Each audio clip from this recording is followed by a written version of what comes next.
Welcome back to Celebrity Radio. It's Alex Belfield talking to some of my favourite people and some of the world's biggest stars. And we've got one for you today, a man who was a star for over 40 years and he's still filling venues throughout the country. Jasper Carrott, how are you? Hi Alex, I'm really well, thank you. Do you know, it must be fabulous to be you. I tell you why, you've never sold out, you're still consistently popular and you're still doing what you want to do. That really is the key to show business, isn't it? I suppose so. I live 12 miles from where I was born in Birmingham, and I've kept my feet on the ground, and most of my friends are just sort of, normal people. And yes, it's nice of you to say that. No, I've never sold out, hopefully. Made mistakes, obviously, but I can look back on my career and I feel I was influential, and I feel that I've always stuck to my principles. So, I'm a happy man. I think where you score above most comedians, if you have a charm and a warmth, was that deliberate? Well, when you're a comedian, basically, you are an extension of yourself, particularly with what I do. If you're a one-line joke merchant, which was the norm in the 70s, the only way you could get onto television was, 10 minutes on the Cilla Black show if you were a stand-up, and, you'd have to do jokes about mother-in-laws and silly Irishmen. But when the raconteur style started to come through, and I got onto television, there has to be a big element of yourself when you're delivering this. I've never used bad language, for instance. Certainly never, the serious stuff that you hear, because it's just not me. I couldn't get an audience to laugh if I effed them blind. And a large part of what I did was me. Obviously I don't go around, 24 hours a day being on stage, but there was always more of me on stage than you would ever realise. And I think that was one of the mainstays of why I've been around for a long time. Because I've always said you have to be who you are, what you are, where you are, and I've always tried to be true to that. And I've never tried to be something that I wasn't, because I think the audience would spot it. And it's got me this far. Do you know what I've always been amazed by is the amount of material you get through. It seems like you're more than happy to write a great gag, do it on tour, and then throw it in the bin and start again. It's awfully brave, because again, that goes against many of the comedians who are doing the same great gag over and over again, a bit like Sinatra will Sing My Way every season. Yeah, I try to, obviously, with the demands of television, of course, you have to change the material. When I'm live on stage, I'm on tour at the moment, I have gone back to the early stuff to see what was around, and I've actually revamped a few of the bits that I used to do to bring it right up to date. I used to do a bit about the 60s, and I do that now, but I've revamped it to bring it right up to date. So, there is an element of repetition. There's no two ways about that. But in the main, I try and make it so that if you come to see me, you'll 90% of it will be different from the last time, given a fair gap, about 5 years. What are you mostly? Are you mostly a musician, a comedian, or a poet? Because they're the three elements of your act, really, aren't they? I'm certainly not a musician, Alex. I play the guitar and I sing as I do in the show. A little bit, but essentially, I am a stand-up. I'm a stand-up comedian, and that's really what I do best, if I'm absolutely honest. I've tried loads of other things, and some of them have been successful, some of them haven't. But I've always thought, the fear of failure has never been that great. If I do it and it's failed, well, okay, at least I gave it a go, and I would have learned from why I failed and make sure it doesn't happen again. It's sometimes difficult to talk about yourself because, obviously I see my career from, 45 years I've been doing it. But people don't ever know you that well. They'll know 2 or 3 years of your career. And like now, there'll be anybody under 25 wouldn't have the faintest idea that I'm a stand-up. So you have to cope with all that, and I try and say, right, okay, here's what audience have I pulled in, and I go out to entertain them on the night, and I'm not particularly trying to build anything, certainly not now, because I've been around too long. So essentially, I'm just enjoying all the experience that I've had over the years, and put it into a solid hour of comedy. What's it like waking up one morning, looking in the mirror and realising you're 70? Oh, crikey. It is a bit formidable. I mean, I say on stage, there is no redeeming factor about getting old. And none, except wisdom. You see, I'm very wise now, Alex. And I just say to the audience, you know, like, if I could have the body of a 25-year-old, I'd be as happy to be as thick as pig shit. Why are there so many stupid old people who don't learn then? I mean, why have you got wisdom and so many people don't have time to learn? I'm the faintest. I think I have to be, as a comedian, you have to be very honest with yourself, you know, because if you start putting on airs and graces, all the other comedians will bring you down within 24 hours. Was it strange waking up? Because, I mean, the thing about you is you come across with great youth and you certainly don't look 70. Is it a bit strange? Do you sort of look in the mirror and think it's your granddad or something? Well, I've never been one for looking in the mirror too much. I mean, I've never been a Brad Pitt. I've always had to live with sort of looks that are, you know, at the best average. So I never get too fussed about it. And my image is, whatever it is. I couldn't give a toss, really. I get on, and I do what I do. And if you like it, that's great. And if you don't, well, there's millions of other comedians you can go and watch. There's millions of other entertainers. And I'm just, I'm very happy within myself. So when I look at the mirror, I'm thinking, hey, I've done all right. I've had a good life. I've got a wonderful marriage for nearly 44 years. I've got 4 kids who are really happy. I've got 6 grandchildren that are happy. I have a lot to be thankful for. So when I look in the mirror, I'm thinking, thank you. You see, on the one hand, you've got a great legacy of that amazing family. And then on the other hand, I think you were one of the biggest stars in the day. What a shame you missed out on all the totty that you could have had. I mean, this is tragic, Jasper. Very good, yes. Funny enough, I don't know many comedians that had groupies. You know, Russell Brand, yes, he's probably the exception. But I think groupies don't tend to follow comedians. So I've never had the problem, I have to say, and I'm glad I haven't. But what I did notice that many years ago, I fronted a group. We had a rock and roll group called Belch, which was Bevan Paniello, Tony Iommi on lead guitar, Phil Tree on bass, when Roy was with it, and I was the lead singer, played guitar, and I did get a lot of attention from women in the audience, and it was a massive difference. I thought, what the hell have I been doing wrong all these years? So that was an enlightening factor. And of course, with the show that we're doing at the moment, I do sing a few songs, but no, at 70, no one's particularly interested. I mean, a cougar to me would be about 108. And the strain of being a sex symbol, you wouldn't want that, Jasper. You're too busy. Oh, no, not at all. I'd have to keep going on to Google to remind myself of what I've got to do. You know? We look at your friendship. I mean, it goes back, you mentioned Bev there. He's been one of your best mates forever, really. Well, it seems like that. We met on the first day of grammar school, and that was coming up to 60 years ago. And we've been very best friends, and I was his best man, he was mine, you know. And we go, he lives 10 minutes away, we go on holiday all the time.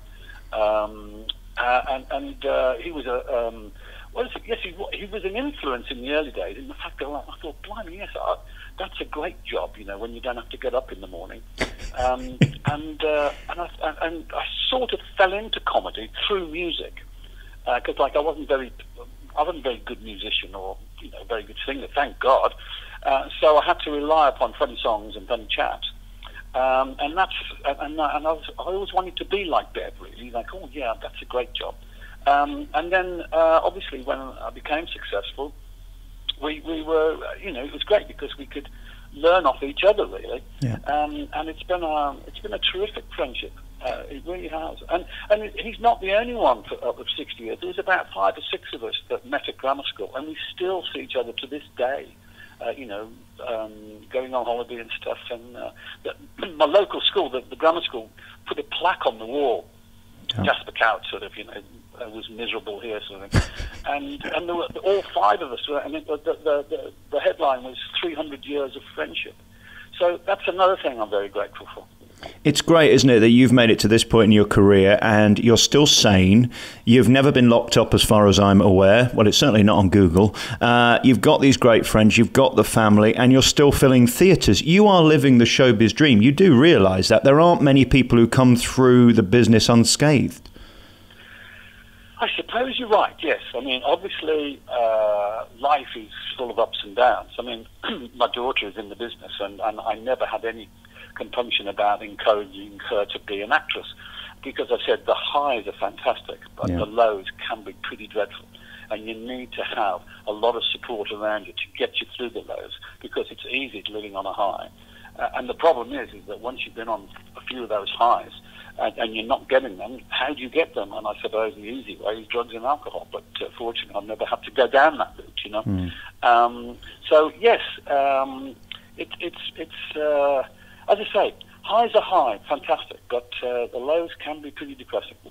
Just on that, and I don't want to sort of go on about it, but the point when you realised that the TV industry had changed, it wasn't about you and your act, it was the fact that they weren't booking your type of show anymore. How did you console yourself with that reality that you weren't going to get another series? Well, it wasn't so much that I wasn't going to get another series, it's that they were offering me a series. In fact, you know, sort of, and they still do, but they're not offering me a series that I want to do. We were talking earlier, before we went on air, about John Oliver, the guy that's been very successful in America with a show called Last Week Tonight. Now, I don't know whether you know, but John Oliver was born in Birmingham. Right. He was born in Erdington, and he's this very big star now.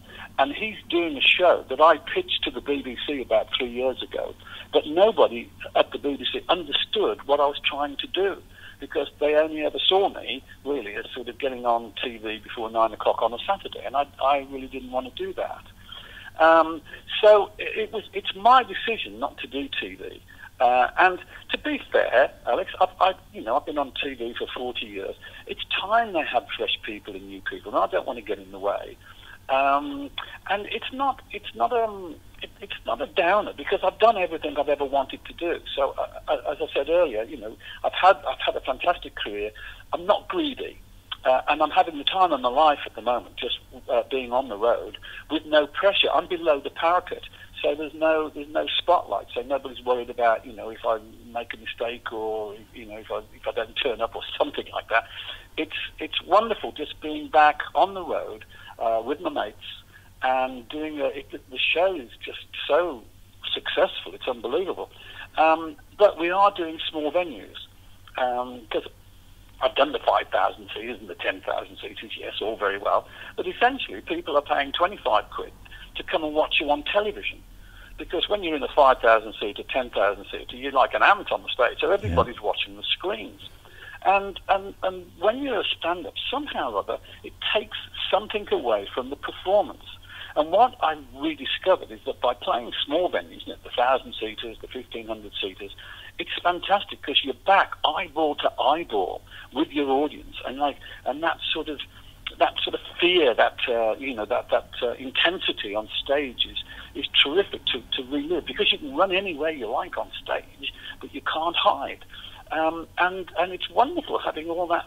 Going back to the grassroots of where I started, in folk clubs and colleges and universities, and that reaction that you get with the audience, and it's like I say I'm a reborn again comedian. You know, some people say, well, you never won in the first place, but okay, and it's just exciting, and that excitement that I have, and the rest of the guys who are doing the music and the girls, gets through to the audience, and they sit there, and I think the reactions are fantastic, because they don't really expect to see and hear what they're getting, and it's like a bit of a revelation. Yeah? And we get genuine standing ovations every night. It's not a One Direction standing ovation where it's "Day We Go," you know what I mean? Yes. We really earn the standing ovations, and it's the audience is a bit mature.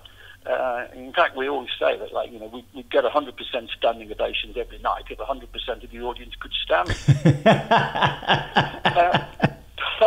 So I'm in a sort of a resurgence in going back to grassroots, but with the added advantage that I can draw an audience, these days. Yeah. And it's been a fantastic experience. You can find out more at www.jaspercarrott.com about the tour with Bev. I mean, it is a rock concert in places, isn't it? I mean, it's got that feel about it. Yes, I mean, it's called Stand Up and Rock, and it does what it says on the tin. Yeah. I come out, I do a solid half hour of comedy on my own, and then I introduce the band, and then I introduce the guests that we have that sing the songs, because all the songs are the 60s, the 70s, and the 80s, so that's brilliantly done by fantastic musicians. Then we have a break, I do another solid half hour, then I get involved with the music a bit later on. And the whole evening we've got 2 screens on the back of the stage, and we're showing photos all the time of all the artists that we're singing about, or if we're doing Southampton, for instance, we'll show old pictures of Southampton in the 60s and the 70s, and the clubs and the pubs and the entertainment venues, and plus all the. If we're doing a Roy Orbison song, loads of pictures of Roy Orbison. We've got videos and DVDs and stuff. And so it's I won't say it's unique, but it's a package that's out there that nobody else is doing. Well, congratulations on it. Very finally, I want to talk to you about Birmingham. I was on Gold there for a while, and I just love Birmingham as a city. It seems to be having its problems at the minute. How's it doing? I mean, you're still from the West Midlands. You still live there, and you still love it, don't you? Yes, city of Birmingham is a great love to me. Like every city, they're having problems with the cuts and the austerity measures, and it's no different from anywhere else. And obviously, we had got a brand new library that's 200 million quid's worth, and of course the cuts have affected it greatly. So you can't open it as much as you want. But the city itself is thriving. I mean, there's a massive amount of Chinese money coming in to Birmingham. They're putting more money in Birmingham than any other city in Europe. And of course, there's a big Indian business going on here with Jaguar Land Rover, and so the city itself is in great shape. HSBC, they're all coming in because Birmingham can offer much cheaper rates than London, and with a working population that is intelligent, well educated, and much cheaper. So it's actually, underneath all that austerity, it's really thriving. And there's a great buzz in the city. And as you say, it is a great city. Nobody believes that because it's still got that image of 1870, and it's the workhouse of Britain, and it's grimy and dirty, and it's so far from that. We just have the most wonderful venues that we've been building over the years. And if only we had a successful football team, Alex, we'd be in there. Listen, I'm all right talking about politics, but don't get me started on football. We'll be here all day. Let's not go there. If they could just get that road sorted into Birmingham as well, that'd be nice. Perhaps they could build a new motorway somewhere. Well, of course, they built a motorway round it, so nobody actually has to come here. But it is a bit confusing for motorists, I will agree. Obviously, we have Shakespeare just down the road, half an hour, and then we have Sadler's.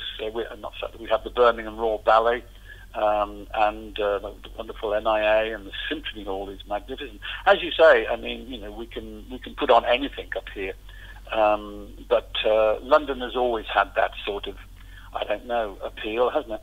Yeah. And we know we can't compete with that.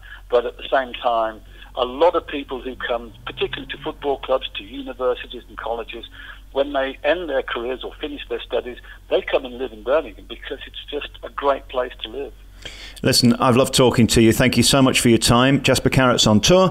You can see the show by finding out all the dates at www.jaspercarrott.com. I hope you realise how much you mean to people and the love that you've given to them and the fun and the laughs, because really you are one of our greats. And the thing about your material as well is it does have an importance. You do talk about stuff. Aside from all the nonsense, you've got an opinion, and there aren't really that many comedians who make us think. And I hope you realise how much we appreciate that. Well, that's very flattering, Alex. Thank you very much indeed. Jasper Carrott, good to talk to you. Thank you.